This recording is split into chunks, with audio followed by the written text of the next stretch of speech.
योएल नबी का किताब उसका दूसरा अध्याय और वचन 12 से लेके 14। तो भी यहोवा की यह वाणी है, अभी भी सुनो, उपवास के साथ रोते पीटे अपने पूरे मन से एक कर मेरे पास आओ। हालेलुया। क्या कहता है वचन? तो भी यहोवा की यह वाणी है, अभी भी सुनो। ये बात कब कही जाती है? जब कोई हमारी बात को महत्व नहीं देता है, हमें नजरअंदाज कर देता है, हमारी बात को गंभीरता से लेता नहीं, इसका मतलब हल्के में लेता है, उन्हें कहा गया है तो भी यहोवा की वाणी है, अभी भी सुनो। शायद 2023 का ये पिछला जो महीना, मार्च महीने तक हमने अभी भी सभी बातों को हल्के में लिया होगा, लेकिन अप्रैल भी अभी खत्म होने को आ रहा है। यहोवा की ये वाणी है, अभी तो सुनो। आगे, अपने वस्त्र नहीं, अपने वस्त्र नहीं, अपने मन ही को फाड़कर, अपने मन ही को फाड़कर अपने परमेश्वर यहोवा की ओर फिरो, अपने परमेश्वर यहोवा की ओर फिरो, क्योंकि वह अनुग्रहकारी, दयालु, विलंब से क्रोध करने वाला, करुणा निधान और दुख देकर पछताने हारा है। आगे, क्या जाने वह फिरकर पछताए, वो पछताए और ऐसी आशीष दे जिससे तुम्हारे परमेश्वर यहोवा का अन्न बलि और अर्घ दिया जाए। इसका मतलब उपवास के कुछ फायदे हैं, उपवास के कुछ लाभ है। मैं थोड़ा सा सोशल मीडिया पे देख रहा हूँ, बहुत सारे लोग कुछ लोगों की टांग खींचने के लिए तैयार है, उनकी कुछ गलती हो गई, उतना ही पॉइंट लेकर कुछ कॉन्ट्रडिक्शन किया जा रहा है। अब इन सब बातों से कुछ लोगों ने उस व्यक्ति का कुछ ऐसा पॉइंट निकाला है कि उन्होंने कहा कि उपवास के द्वारा परमेश्वर के करीब आते हैं। तो गलत क्या है? क्योंकि बाइबल का बेस यहाँ पे कहता है कि उपवास के साथ रोते पीटते अपने मन से फिरकर मेरे पास आओ। यहाँ पे दो बातें बताई गई, उपवास के द्वारा मेरे पास आओ और मेरे पास फिरो। उपवास प्रार्थना क्या करता है? जब हमें पता है कि अभी कुछ भी करके मुझे मेरे सवालों का जवाब नहीं मिल रहा है, मेरी परिस्थिति नहीं बदल रही है, मेरे हालात नहीं सुधर रहे, तब मेरे लिए उपवास प्रार्थना ये एकमेव मार्ग है कि जिसके द्वारा शायद मुझसे जाने अनजाने कुछ गलती हुई है, शायद मुझसे कुछ अपराध हुए, इन सभी बातों को मानकर अपने वस्त्र मतलब दुनिया की दिखावे वाली उपवास ना करते हुए अपने मन को फाड़ना मतलब एक गहरा पश्चाताप करते हुए सभी बातों को त्याग कर उसकी हुजूरी में समय देकर अपने पापों का अंगीकार करते हुए उसके करीब आए, ताकि वो पछताने हारा है, ताकि वो हमें आशीष देकर जाने वाला है। Hallelujah, praise the Lord. आज ट्रेडिशनल उपवास हम देख चुके, इसलिए बार बार मैं उसी पॉइंट पर नहीं आऊंगा। मैं जहां पर पिछले संडे रुक गया था, यहोशाफाट राजा के जीवन से, वहीं पर आपको लेकर जाऊंगा और इन बातों को आपको ठीक से समझाऊंगा। तो चलेंगे हम दूसरा इतिहास 20 अध्याय वचन 12 से आगे। हे हमारे परमेश्वर, क्या तुम उनका न्याय न करेगा? यह जो बड़ी भीड़ हम पर चढ़ाई कर रही है, उसके सामने हमारा तो बस नहीं चलता। इसका मतलब एक उस जमाने का एक शाही राजा है जिसने बहुत बड़े बड़े कारनामे किए, जिसके जीवन में परमेश्वर ने अद्भुत काम किए, असंभव बातें संभव किए। और यहोशाफाट का मतलब मैंने बताया था, यहोवा ने न्याय कर दिया। और हमने देखा कि यहोशाफाट मतलब हमारे जीवन को दर्शाता है, जिन्होंने यीशु मसीह को अपनाया है उनका न्याय हो चुका है, उन पर दंड की कोई आज्ञा नहीं है। 101% वो परमेश्वर के राज्य में है, इसलिए हमारा न्याय कोई कर नहीं सकता। आगे, उसके सामने हमारा बस नहीं चलता और हमें कुछ सूझता नहीं कि क्या करना चाहिए, परंतु हमारी आंखें तेरी ओर लगी है। यहाँ पर हमने थोड़ा सा अध्ययन किया था, शायद आज यहोशाफाट की जगह पर आप खुद बैठे हो। आपके फाइनेंशियल प्रॉब्लम, आपके शरीर में बीमारी की प्रॉब्लम, आपके बच्चों के पारिवारिक प्रॉब्लम, आपके भविष्य की समस्या, बच्चों की पढ़ाई लिखाई, शादी ब्याह की समस्या, ऐसी कुछ बातों की वजह से आपकी भी हालात वैसी हुई है और बड़ी भीड़ आप पर भी चढ़ी आ रही है। कौन सी भीड़? कर्जदार की भीड़, हॉस्पिटल की भीड़, नाना प्रकार के आपके जीवन में जो समस्या उसकी भीड़। मैंने बताया कि इतिहास में जो घटनाएं घटी हुई है वो इतिहास बोलकर नहीं रखा है, हमें उसका रेवलेशन या उसका प्रकाशन लेकर आज हमारे लिए वचन क्या बात कर रहा है, क्योंकि परमेश्वर का वचन जीवित है, क्रियाशील है और अभी भी हमारे शरीर के गुर्दे गुर्दे तक जाने में सामर्थ्यशाली है। Hallelujah, praise the Lord. ये यहोशाफाट में आए और ये बात को सुनकर ये यहोशाफाट डर गया, यहोशाफाट डर गया। लेकिन आगे उसके अंदर दो बातें दिखती है। हम भी डरते हैं, हमारी गलती हो या ना हो, अचानक से जब हमारे ऊपर कहीं से हमला आता है, कोई अगर साधारण सी बात अगर डॉक्टर कहता है खून और पेशाब चेक कर लो, वो चेक करने से पहले हमारे अंदर 100 विचार आ जाते हैं, हम भी डर जाते हैं। मनुष्य स्वभाव में निश्चय डर आएगा, लेकिन यहोशाफाट बाइबल कहती है वो डर गया और यहोवा की खोज में लग गया और यहूदा में उपवास का प्रचार करवाया। आप डर नहीं सकते, ये बात बकवास बात नहीं बताऊंगा, डर मुझे भी आएगा, लेकिन डर के आगे जीत है, डरना मना है। डर आएगा, उतने समय के लिए आएगा। अचानक से आपके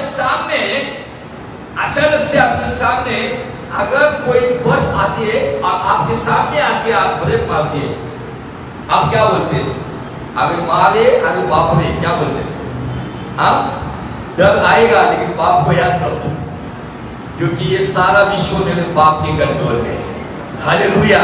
निश्चय दुष्ट अपनी भीड़ लेकर मुझ पर डर का साया लेकर आएगा, लेकिन मैं जब उस पिता के सामने जाता हूँ तो पवित्र आत्मा का साया मुझ पर आता है, क्योंकि खुदावन ने 2 तीमुथियुस 1:7 कहता है हमें डर की नहीं तो सामर्थ की आत्मा दी है। Hallelujah, praise the Lord. उसने उपवास का प्रचार करवाया और ये प्रार्थना उसने 12 वचन में की, और प्रार्थना में वो कहता है हमें कुछ सूझ नहीं रहा है, लेकिन एक अच्छी बात कहता है, फिर भी मेरी आंखें तेरी ओर लगी। जब आपको कुछ सूझता नहीं है ना, तो आपको आपकी आंखें संसार से हटाकर उसकी ओर लगानी होगी, उसके स्थान में आकर बैठना होगा, उसके साथ बात करना होगा। मैं एक थोड़ा जिद के साथ खुदा के शब्दों के पास बैठता हूँ, जब तक मुझे मेरे सवाल का जवाब नहीं मिलता है, मेरा सॉल्यूशन लेने के लिए मुझे किसी के पास जाने की जरूरत नहीं है। पवित्र वचन और पवित्र परमेश्वर मेरे सॉल्यूशन देने के लिए उपलब्ध है। Hallelujah, praise the Lord. अब उसने बात कही कि मेरी आंखें तेरी ओर लगी हुई है, और जैसे ये बात होती है आगे 13 वचन में सारे यहूदी लोग अपने बाल बच्चों स्त्रियों के साथ परमेश्वर के सम्मुख आके खड़े होते, और ऐसा लिखा है तब आसाफ वंश का एक यहीजेल नाम का लेवी, जो जकरिया का पुत्र और बनाया का पोता और मत्तनिया के पुत्र ईएल का परपोता था, उसने मंडली के बीच यहोवा का आत्मा समा गया। मैंने यहीजेल का भी मतलब आपको बताया था। यहीजेल इस शब्द का मतलब है यहोवा इकट्ठा करता है, यहोवा यीशु इकट्ठा करता है। आप जब नजर ऊपर लगाते हो ना, आपको लगेगा मेरे लिए कोई नहीं है, सारा स्वर्ग और उसकी सेना इकट्ठा होकर आपकी सहायता के लिए आती है। इस संसार से कोई आए या ना आए, लेकिन जब मैं मेरी नजरें वहां पर लगाता हूँ, इसलिए तो दाऊद भजन से 121 में क्या कहता है, मैं अपनी आंखें पर्वतों की ओर लगाता हूँ, मुझे सहायता कहां से आएगी? आकाश और पृथ्वी का निर्माता, वहां से मुझे सहायता। ये क्यों कहा उसने? भले वो पर्वतों पर लगा रहा था, ये वचन के बोलने के पीछे का मतलब क्या था? क्योंकि उस वक्त परमेश्वर का संदूक उस पर्वत पर था। वो कहता है मैं संदूक की ओर नजर लगा रहा हूं, लेकिन वहां से भी आगे आकाश और पृथ्वी का निर्माता, वहां से सहायता। हालेलुया। आपको संदूक मतलब चर्च की ओर ध्यान नहीं लगाना है, उस चर्च के अंदर जो उतर के आता है ना, वहां ध्यान लगाना है। आज लोग परंपरा के अनुसार चर्च के कर्मों में पड़े हुए, चर्च की इमारत में पड़े हुए, चर्च के रूल्स और रेगुलेशन में पड़े हुए। मेरे मरने के बाद फ्यूनरल कौन करेगा? किधर की मेंबरशिप लो? कोई करे या ना करे, मेरी बॉडी को जमीन मिले या ना मिले, लेकिन अगर जीवित दशा में मैंने यीशु को पा लिया है, मेरी नजरें वहां पर लगी हुई है, मुझे पूरा यकीन है मेरी आत्मा उसके राज्य में सुखलोक में वो जरूर लेकर जाएगा। मरने की बात की चिंता क्यों है? जिंदा हालात में उस तरीके से जियो ताकि वो आपको देखकर आप पर नाज करे, आपको देखकर उसे घमंड महसूस हो। ऐसा जीवन हम जीना चाहिए जैसे अय्यूब को देखकर परमेश्वर को घमंड था, हाँ मुझे पता है मेरा अय्यूब कैसा है। आमीन। पढ़िए 15 वचन क्या कहता है। तब वह कहने लगा, हे सब यहूदियों, हे यरूशलेम के रहने वालों, हे राजा यहोशापात, तुम सब ध्यान दो। ध्यान दो, पवित्र आत्मा का संदेश दे रहा है, ध्यान दो। यहोवा तुमसे यो कहता है, यहोवा यीशु से यो कहता है, तुम इस बड़ी भीड़ से मत डरो। आज आपको भी ये संदेश है, यहाँ पे बैठा हुआ जवान हो, बुजुर्ग हो, टीनेज के हो, जो भी हो, आप पढ़े लिखे हो या ना हो, जॉब करने वाले हो, बिजनेस करने वाले, जो भी हो, हाउसवाइफ हो, परमेश्वर कहता है, पवित्र आत्मा का संदेश है, इस बड़ी भीड़ से मत डरो। आज कौन सी बड़ी भीड़ आपके ऊपर डर का साया लेकर आई है? आपके फ्यूचर की भीड़, क्या होगा मेरे फ्यूचर में, मेरे पास समय इतना ही बचा है, मेरी शादी कैसी होगी, कब घर बनाऊंगा, कब ये करूंगा, कब, इस बड़ी भीड़ से मत डरो। आगे, और तुम्हारा मन कच्चा न हो। तुम्हारा मन कच्चा ना हो, क्योंकि युद्ध तुम्हारा नहीं। ये जो बड़ी भीड़ आई है ना, उसके खिलाफ युद्ध तुम्हारा नहीं, परमेश्वर का है। आमीन, आमीन, हालेलुया, प्रेज़ द लॉर्ड। उपवास प्रार्थना जब हम करते हैं, एक अच्छा जीवन जीने के साथ हम उसके हुजूर में बैठते, तो पवित्र आत्मा हमें अंदर से हियाव देता है और कहता है, तुम्हारा मन कच्चा मत हो, तुम डरो मत, क्योंकि अभी जो युद्ध है ना, जो समस्या तुम्हारे सामने है ना, उससे आपको लड़ना नहीं है, परमेश्वर आपसे उसी खिलाफ लड़ेगा। पहली बार मूसा ने ये बात कही, दूसरी बार दाऊद ने ये बात कही, और तीसरी बार यहेजकेल के ऊपर पवित्र आत्मा आया, वो ये बात कह रहा है, क्योंकि युद्ध यहोवा का है और फतेह हमारी है। Battle belongs to God and victory belongs to us. आमीन। अब कभी कभी अपनी लड़ाई खुद लड़ना चाहते हैं, कभी कभी आंसू के साथ, जोर जबरदस्ती के साथ, कभी कभी परमेश्वर के ऊपर रूठ कर भी कुछ लोग लड़ाई लड़ते हैं। हमें ऐसी लड़ाई नहीं लड़नी है, मेरा युद्ध नहीं है। पतरस उसकी किताब में शायद पहला पतरस 5:1 की शुरुआत में कहता है, परमेश्वर के पराक्रम में हाथ के नीचे नम्र हो जाओ, ताकि उचित समय पर वो तुम्हें ऊंचा उठाए। एक समय आएगा, कोई मुझे पूछता है ये कब होगा, मुझे नहीं पता, आई एम नॉट परफेक्ट। अब आजकल के बनावटी परफेक्ट काम हमें जमता भी नहीं, प्रभु की ओर से आया कोई बताऊंगा। मुझे इतना यकीन है, जिसके पास मैं मांग रहा हूं, जिसके पास मैं आया हूं, उसके पास मेरे लिए अच्छी योजना है, और इस समय के साथ वो जरूर उसे पूरा करेगा। आमीन। तब तक मुझे स्थिर रहना है, मेरे मन को कच्चा करना नहीं है, मुझे डर के ऊपर जीत हासिल करनी है, क्योंकि युद्ध लड़ना मेरा काम नहीं, युद्ध यहोवा का है। आगे, कल उनका सामना करने को जाना। कल, आज आराम से सोना, और जो भी समस्याओं की भीड़ आपके विचारों में आई हुई है ना, क्या करना है, कहां से करना है, कल लड़ने को मत जाओ, सिर्फ सामना करने जाओ। लड़ने के लिए बोला क्या? सामना करने जाओ। आगे देखो वे शीश की चढ़ाई पर चढ़े आते हैं, और यरूएल नामक जंगल के सामने नाले के सिर पर तुम्हें मिलेंगे। नाले के सिर पर तुम्हें मिलेंगे। इस लड़ाई में तुम्हें लड़ना न होगा। रुकेंगे आप। क्या कहा है पवित्र आत्मा ने? जो लड़ाई आज आपके सामने फाइनेंशियल प्रॉब्लम से, आपकी पारिवारिक प्रॉब्लम है, चंगाई की समस्या है, शादी ब्याह बच्चे की प्रॉब्लम है, जो भी है, इस लड़ाई में बाइबल कहती है तुम्हें लड़ना न होगा। आपको खुशी होनी चाहिए सुनने के बाद कि आपको लड़ना है आपकी लड़ाई। मैं इस वचन को देखकर अपने आप को प्रोत्साहित करता हूँ, कहता हूँ थैंक यू। मैं आराम से सोता हूँ तो लड़ने का काम करूँ, क्योंकि मैं जिस पर विश्वास करता हूँ बाइबल कहती ना हो कभी सोता है ना कभी उठता है, इस्राएल का परमेश्वर हमेशा जानता है। हालेलुया। आगे हे यहूदा हाँ और हे यरूशलेम ठहरे रहना हाँ और खड़े रहकर यहोवा की ओर से अपना बचाव देखना। आगे आगे दूसरी बात है, लड़ाई लड़ना नहीं, उसके साथ साथ जैसे टीवी पर आप युद्ध देखते हो ना, वैसे आपके जीवन में जो घटना घटने वाली है, जो परमेश्वर करने वाला है, जो लड़ाई वो लड़ने वाला है ना, उसको अपनी आंखों से देखना। हालेलुया। इसका मतलब परमेश्वर इन दिनों में आपके लिए जरूर लड़ेगा। जिन जिन शत्रुओं की भीड़ आपके ऊपर आपकी विजय की यात्रा को रोक रही है, आपके प्रमोशन को रोक रही है, आपके डेवलपमेंट को रोक रही है, आपके फ्यूचर को रोक रही है, आपके जो भी बरकत की मांग उसको रोक रही है, उसके लिए आपको कुछ करने की जरूरत नहीं। जिसको लड़ना है वो लड़े, मेरे लिए परमेश्वर लड़ेगा। आप मैं मेरी आंखों से देखेगा कि मेरी जीत मेरा परमेश्वर मेरे हाथ में लाकर देगा। हालेलुया। Praise the Lord. आगे मत डरो और तुम्हारा मन कच्चा न हो। तुम्हारा मन, फिर से कहता है पवित्र आत्मा ने यहाँ पर 2 बार ये बात बताई है, तुम्हारा मन कच्चा ना हो। कल उनका सामना करने को चलना।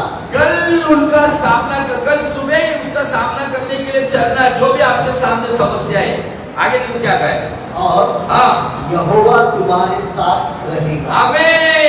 प्रार्थना पवित्र आत्मा का संदेश लेकर आता है, मत डरो, तुम्हारा मन कच्चा मत होने दो। युद्ध तुम्हारा नहीं, युद्ध यहोवा का है। तुम्हें लड़ने की जरूरत है, तुम्हें केवल देखने की जरूरत है, क्योंकि तुम्हारा परमेश्वर तुम्हारे साथ है। हालेलुया। Praise the Lord. ये उपवास प्रार्थना का अंजाम, कुछ लोगों ने शायद उसको हल्के में लिया होगा, लेकिन मुझे यकीन है जब उपवास प्रार्थना करता हूं ना, तब स्वर्ग एक्स्ट्रा ड्यूटी करने के लिए खड़ा होता है। स्वर्ग अधिक काम कब करेगा? जब मैं और आप सब क्षेत्रों की उपवास प्रार्थना के लिए इकट्ठा होकर परमेश्वर के पास बैठेंगे, तो जरूर परमेश्वर काम करेगा। आगे तब बोलने के बाद इतनी बड़ी घटना मुझे फिर से एक वचन से लेके आपको 17 वचन तक बतानी पड़ेगी। तब मतलब कब? जब ये 2 राष्ट्र चढ़कर आए, यहोशाफात ने ये सुना तो वो डर गया। डरने के बाद वो प्रभु को खोजने लगा। खोजने के बाद उसने यहोवा के उपवास का प्रचार किया। उसके बाद सारी मंडली को इकट्ठा करके परमेश्वर से प्रार्थना शुरू की। उसके बाद सारी बातों की बात बताता है और कहता है कि शायद मेरे सामने हालात बिगड़ी हुई है, मुझे कुछ सूझने लायक, मेरी आंखें तेरी हो रही। उसके बाद यशायाह के ऊपर पवित्र आत्मा उतरता है। पवित्र आत्मा कहता है कि ध्यान देके सुनो, यहूदियों सुनो, यरूशलेम के लोगों सुनो, यहोशाफात सुनो, ध्यान से सुनो। डरो मत, तुम्हारा कच्चा मन ना हो। युद्ध तुम्हारा नहीं, युद्ध यहोवा का है। उसके बाद आगे जाके फिर से कहता है तुम्हें लड़ना नहीं होगा, तुम्हें केवल चलना होगा। तुम्हें जाकर कुछ करना नहीं है, तुम्हें देखना होगा कि तुम्हारा परमेश्वर तुम्हें कैसे जयवंत बनाता है। हालेलुया। Praise the Lord. लेकिन आज हम अपनी लड़ाई लड़ने के लिए बहुत कोशिश करते हैं। वचन तो बहुत सारे लोग बोलते हैं ना तो बल से, ना तो सामर्थ से, पर लेकिन पवित्र आत्मा को काम ही नहीं कर लेते। हम लोग ही आत्मा काम करती है, मैं इधर से करूं क्या उधर से करूं। यदि इस वचन को क्लेम करते जकरिया 4:6 के अनुसार, तो हमें हर दिन याद रखना है, मुझे लड़ना नहीं है, मुझे केवल चलना है, मुझे कुछ करना नहीं है, मुझे देखना है कि मेरा परमेश्वर मुझे कैसे जयवंत बनाता है। आमीन। क्योंकि पुराने नियम का परमेश्वर हुजूरी के साथ भवन में उतर कर आता था, लोगों के ऊपर जरूरत के अनुसार उतर के आता था। जैसे यशायाह के ऊपर उतर के आता था, सैमसन के ऊपर उतर के आता था, गिदोन के ऊपर उतर के आता था। लेकिन पेंटिकॉस्ट के दिन के बाद वो उतर के आता नहीं, वो ऑलरेडी अंदर रहने को आया है। हालेलुया। पुराना नियम उतर के आता है, नया नियम ऑलरेडी है। अगर पुराने नियम में उतर के आने के बाद उन्हें इतना जोश आता है तो नए नियम में ऑलरेडी हमारे रहने के बाद कितना जोश आना चाहिए। Hallelujah, praise the Lord. आगे, तब यहोशाफाट भूमि की ओर मुंह करके झुका। तब उसको यकीन हुआ, क्योंकि मेरे ख्याल से यहोशाफाट की जैसे आजकल के लोग सेकंड कंफर्मेशन लेते हैं। अगर एक डॉक्टर ने कहा है कि हार्ट में 2 ब्लॉकेजेस है, रिश्तेदार आकर कहते हैं दूसरा ओपिनियन भी ले लो। वैसे यहोशाफाट भी उसने पहली प्रोफेसी पे विश्वास नहीं किया। ये आपकी और मेरे लिए नसीहत है। अगर आपके लिए कोई भविष्यवाणी कर रहा है, अच्छी कर रहा है या बुरी कर रहा है, उसको सुनकर दुखी ना होना या हवा में नहीं उड़ना। आपको सेकंड कंफर्मेशन लेना होगा, फिर कदम बढ़ाना होगा। यहोशाफाट हमें नसीहत दे रहा है। उसने पहली भविष्यवाणी सुनकर भूमि पर मुंह नहीं झुकाया। दूसरी बार जब ये बातों को रिपीट किया गया, तब उसने भूमि पर अपना मुंह करके उसने सारे यहूदा और यरूशलेम के निवासियों को कहा, यहोवा के सामने गिरकर यहोवा को दंडवत किया। और गाती और कोरियों में जो कुछ लेवी खड़े होकर इस्राएल के परमेश्वर यहोवा की स्तुति अत्यंत ऊंचे स्वर में करने लगे। क्योंकि मुझे इन दिनों में बहुत सारे लोग बेराखा नाम सुना आपने? बेराखा मिनिस्ट्री में बहुत सारे लोग अपने चर्च का नाम, मिनिस्ट्री का नाम बेराखा मिनिस्ट्रीज, बेराखा चर्च। हर एक व्यक्ति को बेराखा चाहिए। यहोशाफाट को उपवास प्रार्थना के बाद परमेश्वर ने बेराखा दिया। बेराखा का मतलब आशीष की तराई, वैली ऑफ ब्लेसिंग्स। इतना मिला ना यहोशाफाट को, घर जाकर पढ़ो, मैं संदेश दूंगा उसके ऊपर आगे। यहोशाफाट को लड़ने की जरूरत नहीं पड़ी, ना किसी सैनिक को एक तलवार उठाने की जरूरत नहीं पड़ी, क्योंकि परमेश्वर ने जो संदेशा यहेजकियेल नाम के एक साधारण लेवी के ऊपर लाया था, वो प्रॉफिट नहीं था, कोई बड़ा कोई नामी व्यक्ति नहीं था। एक साधारण व्यक्ति ने आकर आराधना करने वाला व्यक्ति के ऊपर आत्मा उतरता है और पैगाम लाता है 2 बार, और उसी के अनुसार हुआ। युद्ध करने की जरूरत नहीं पड़ी, आपस में वो लोग लड़ पड़े। घर जाके पढ़ो, जब संदेश आपको दिया जाता है तो अगला पिछला पढ़ते जाओ ताकि आपको लिंक लगेगी मैं क्या बता रहा हूँ। अब वो अभी इतना धन मिला ना, वो धन उठाते उठाते 3 दिन लग गए। 3 दिन लग गए वो सैनिकों के ऊपर, जो अंगूठी, ब्रेसलेट, गले की चेन, जो भी रहेगा, इतना सोना मिला। तब उसको वापस नाम दिया गया है बेराखा। और बहुत सारे लोग इन दिनों में प्रॉफिटिक मिनिस्ट्री में अपनी मिनिस्ट्री को बेराखा मानते हैं। लेकिन मुझे प्रभु ने बात की, हमें बेराखा की जरूरत नहीं है, आशीष की तराई की जरूरत नहीं है, हमें आशीष देने वाले खुदा की जरूरत है। इन दिनों में बहुत सारे लोग आशीष की तराई की खोज में है,